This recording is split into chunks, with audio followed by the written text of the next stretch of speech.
got fucking deferred instead. First, it's like I didn't bring my summons, so she had to look me up by name, and then she went to ask somebody. I'm not sure if it was a judge or who else. I thought it was about if, like, they could just go via the lookup, or if I actually knew my juror number and name or whatever, if it matched.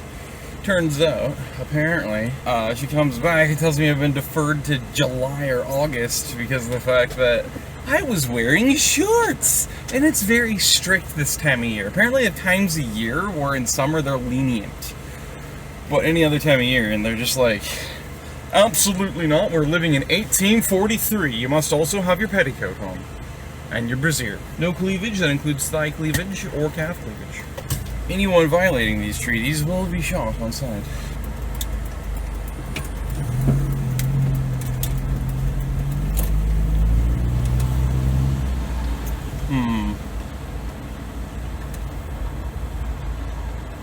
You know what?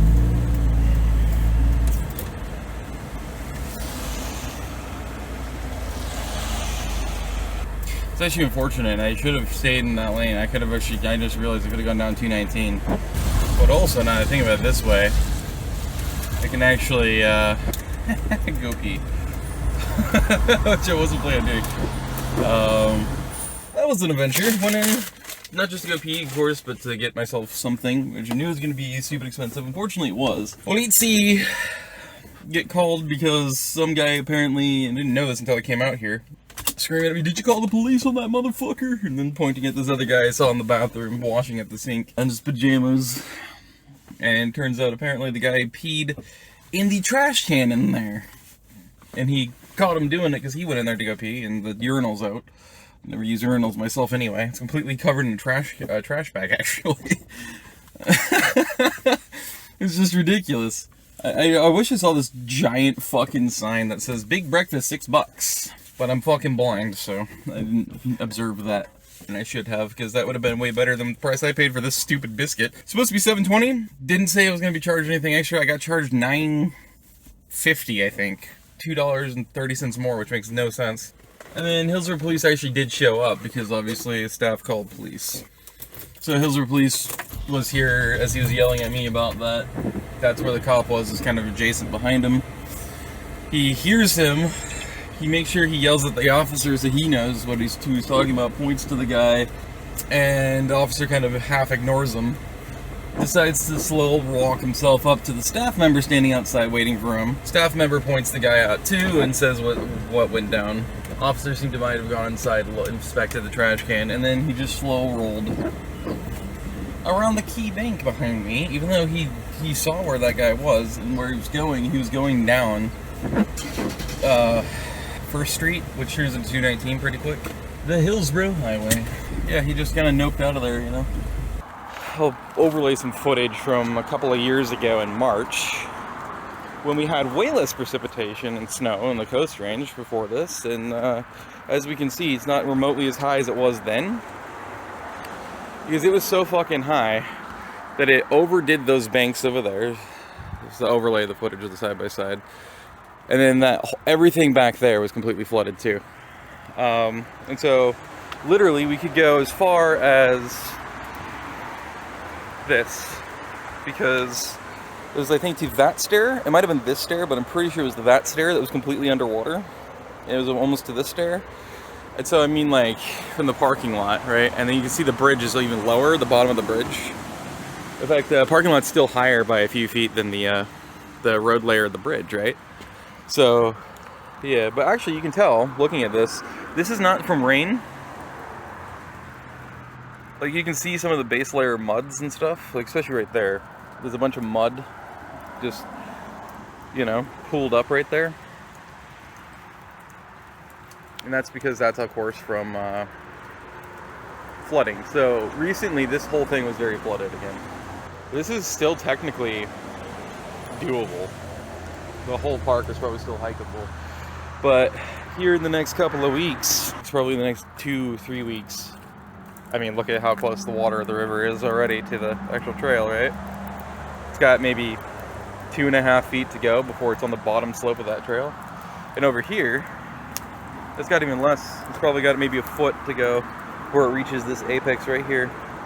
against the fence. So this is, if that, I should say, it's probably closer to like 5 inches. It's averaging about a foot. It's got to go up before it's flooding this part of the trail, these dips. But even, well, of course, specifically when they're not flooded, you have some shoreline to work with. I've always loved making like my own little creeks and like little eddies and stuff like that in there, which is a different kind of form of doing what beavers do. But yeah, just like, there's just something about it, man, that's just beautiful. This actually, if you look, I mean, it's pretty damn close to the base of the bridge. So, I mean, it raises much more. If we get like a atmospheric river up here, this, you know, like, what is that? Probably 800 to 1,200 miles north of where California's getting it right now. This thing's coming up and it's absolutely going to eat that freaking bridge right there. It's going to be underwater. It's at least going to meet the surface of the road surface, maybe half a foot up. It could have actually buried it. I mean, it's this far out. I mean, this is crazy. It's like way back in those trees in that farm field. So like the water was so much higher actually that literally it's probably about halfway, twice as high up is what it was to the base of the bridge. Like it was almost touching the bottom of the bridge, which is crazy. So yeah, because of the snow we got in the Coast Range, especially this part of the Coast Range right directly to the west, and a little bit northwest, because obviously Gales Creek is a tributary of the Tualatin here, the Tualatin, amongst Dairy Creek and all the other ones that come out of the north ridge line that extends from the North Coast Range from Clatsop County. That's going to melt probably within the next couple of weeks at max. Might get more snow, probably not. And then on top of that, we get all the rain. If we keep having our typical rainy weeks like this off and on, like we're supposed to, oh, she's gonna be flooded. But I wanted to check that out. That's part of this exploration thing in the drive. I'm gonna take a quick break. I love how it looks, by the way. I love anything that's wetland marshland. You can see through these twigs, these sprigs, the plants over there that it's flooding. So it's still technically flood stage. This Tualatin is still flooding out here. If I went further west and I went to, you know, Fern Ridge Road and all that stuff, you would 100% see a lot of that flooded, and some of those roads would be flooded right now for sure, because if it's this high here, it's even higher over there, closer to its sources. So, but it's part of the driving exploration. Now you got some precipitation on you. That's alright. I could just hike in this. It's not even that cold to me. It's probably 40 something, but of course to me it feels like it's like 65. Look at this fucking car. Jesus Christ, bro. Clean Water Services just pulled up to give himself front door outhouse service in a fire lane. Finished my overpriced Mickey D's tiny bacon, egg, and cheese biscuit with orange juice and single hash brown. Just want to point out a little something. Right over to our right is literally his fucking workplace. It's the headquarters of Clean Water Services. So I know, as you can see, so I have no idea why he didn't just go in there, pull in real quick to go pee inside an actual bathroom rather than what he actually chose to do.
lights are off because they're prepared for a potential freeze. So they're probably going to be off for a long time. That's a pretty shot too with the fog. But as soon as they got here, or that is to the bathrooms, a deer did their usual bark to basically be like, fuck off. The whole I know you're there situation that Durskies do. So there's an angry cervid in our midst, just over here somewhere. Dog bag. People, I swear. Ooh, hello. There is a fungi in one guy. Go away. Only blackberry. Look at you. Luxurious individual.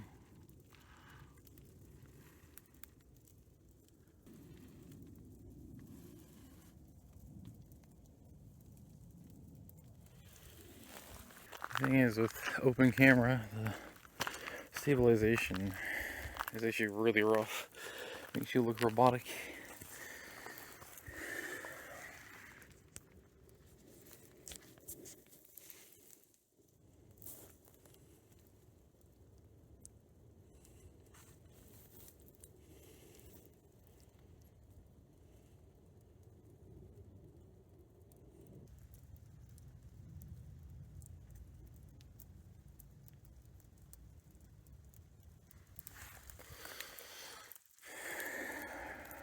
It's not just that piece of moss that I showed you up close.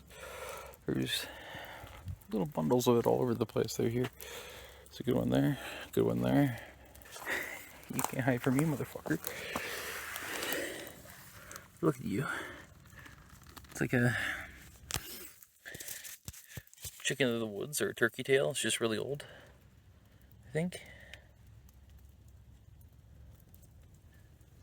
And this is even the older one, the oldest of the bunch, because then there's one right in the middle. Oh yeah, there's one over there. Look at this one on top. I'm not supposed to be going off, but tell no one. Look at, is that a rock actually? I think that's actually a rock, isn't it? No, it's not. That is actually, yeah. It's actually deteriorating fungi. It's actually really cool. You think at this point there'd be like at this point there'd be, you know, slugs or snails or something around it, but nope. Couldn't with this weather. I mean, that was really well disguised as like a rock. That's actually really cool. Put it right back where I found it. No, and in the process, it's a bit of a hole. Space right there. Well, here's the main one here. I don't know if that's a food burial site for squirrels or it's like a shrew or something trying to find its den, a new home. Man, it is just fungi galore out here today. I mean, you know, winter and spring, even through early summer in the Northwest is always the best time for mushroom picking. The rest of the fungi stuff, but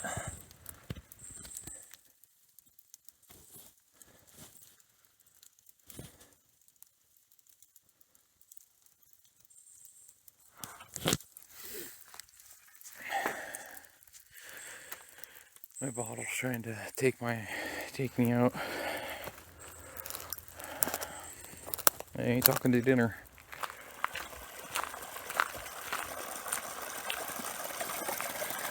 The drainage system hasn't worked super well because sure it's right here, but oops. Still it's beautiful. See, as usual with human engineering for like flood controls and erosion control. See the stair steps with the logs that they placed? Clearly this is the main channel, or at least it was supposed to be, in the human engineering concept, right? Like stair steps, stair steps, stair steps. All the way up there, you can see at the top, and you can see how the channel is going around. And so this is technically, this whole thing here is technically an island, a pseudo island, because they tried to do the erosion and flood control. And as usual for human intervention, it always fucking fails. This is why you just let nature do what it wants to do. This is supposed to be a nature park, like you'd think they would want to maintain that, but nope.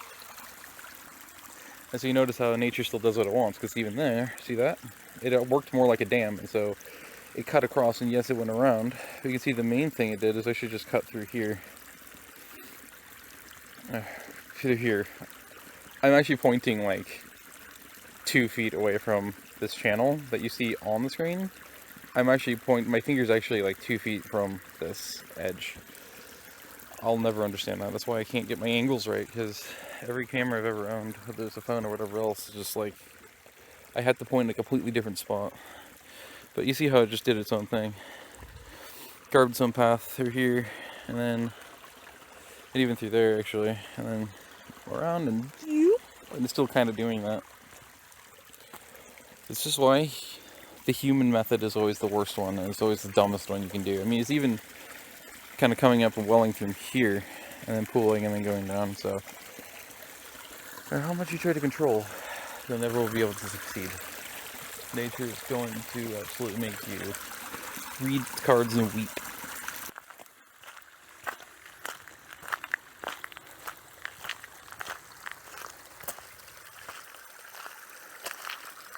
See how this one is still working, unlike the other one which broke? Because this is natural up until the path. And then it becomes, I mean, it was natural before, but they still put a little net there. And that's why this still works, because there's basically zero intervention from us. See the proof in the pudding? So I for some reason forgot to showcase that fallen tree. I can't tell if it fell recently or not, but neat nonetheless. You see just nothing but fog through there.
May and June, this place ought to be on fire.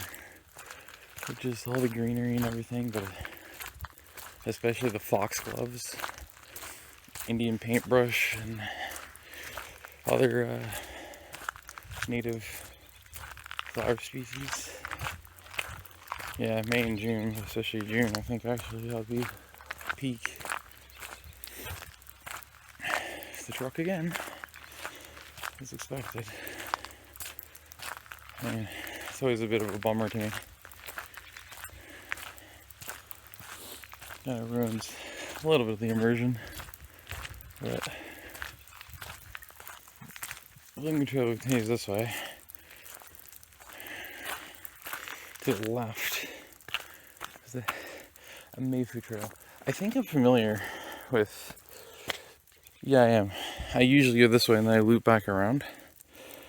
So I think I usually come up through the Castor, Judas Best, and end up here. Look at all these fucking gnats.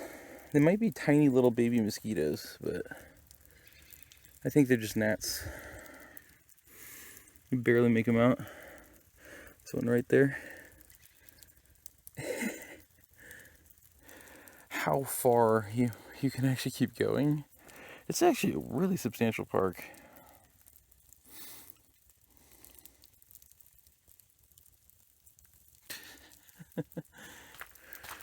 You know, it's that thing about cutting out almost all the understory consistently, because it's so unnatural to have no understory.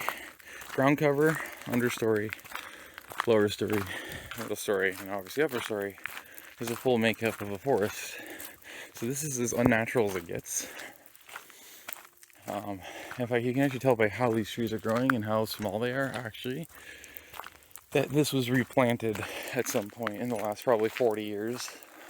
I'd say probably 40, maybe 50 at most. It was replanted with these trees, and that's also why they're kind of in a grid a little bit, right? You can tell how almost gridded they are. It's because it's not a natural stand.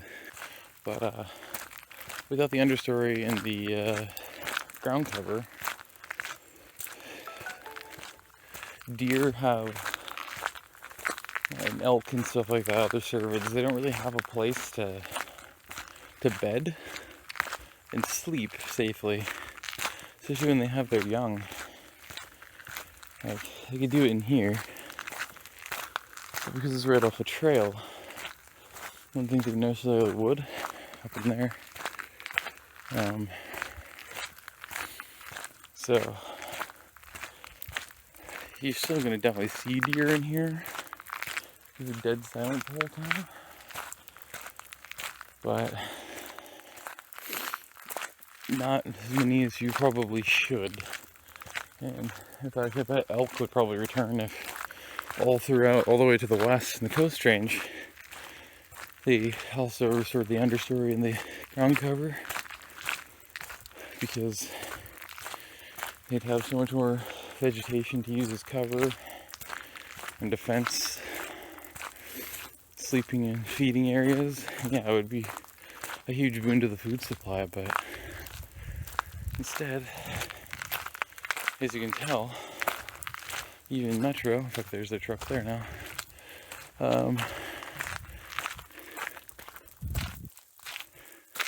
speaking of a deer, look at the devil. It's a mama. Oh, she just went behind the trees. There she is. See her?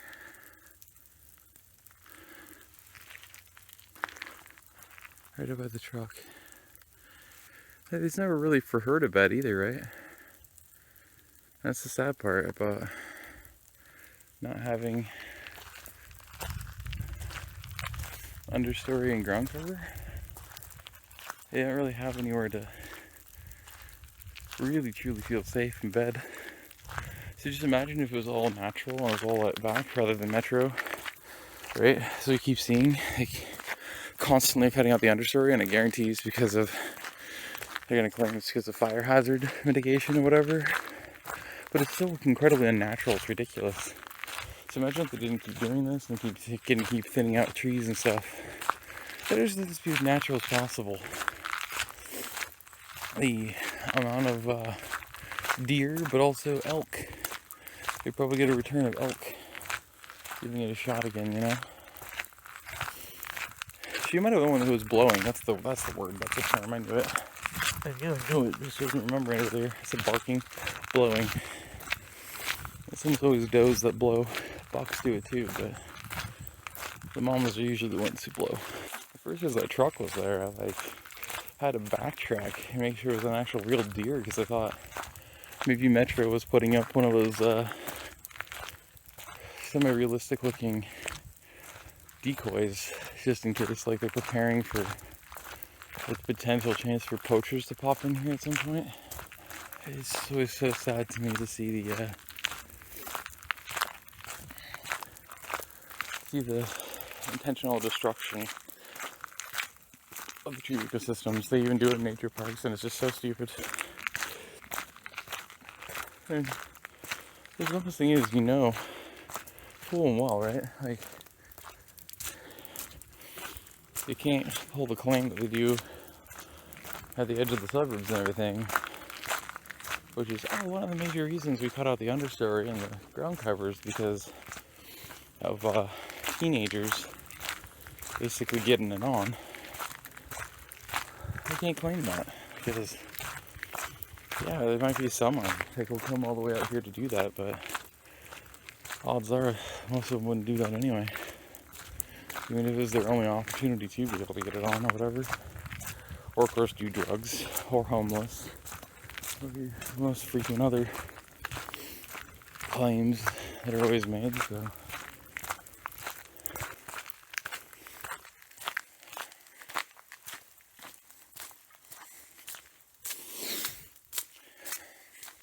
Also, pro tip, make sure you bring like Kleenexes or toilet paper or paper towels or something, napkins with you when you hike this time of year, especially if you're not in, you know, clothes that most people would be wearing this time of year. Like me. Full, what people consider summer gear. This is just me every day of the year. Because it's not actually that cold. It's actually quite nice.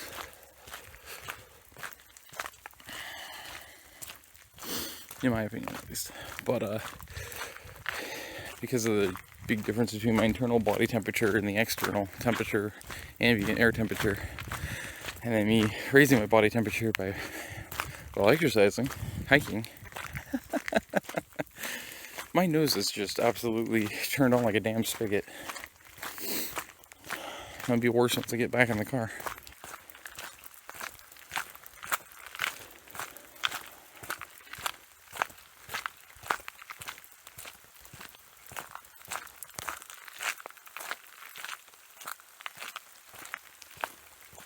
You hear the creek? Look at that creek.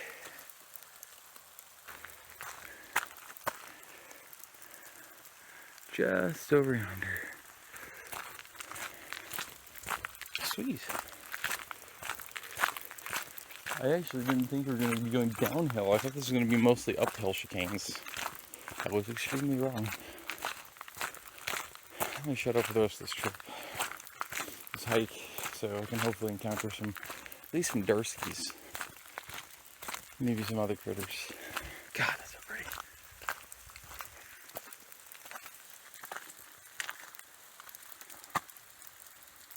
Isn't that just beautiful? Oh my goodness.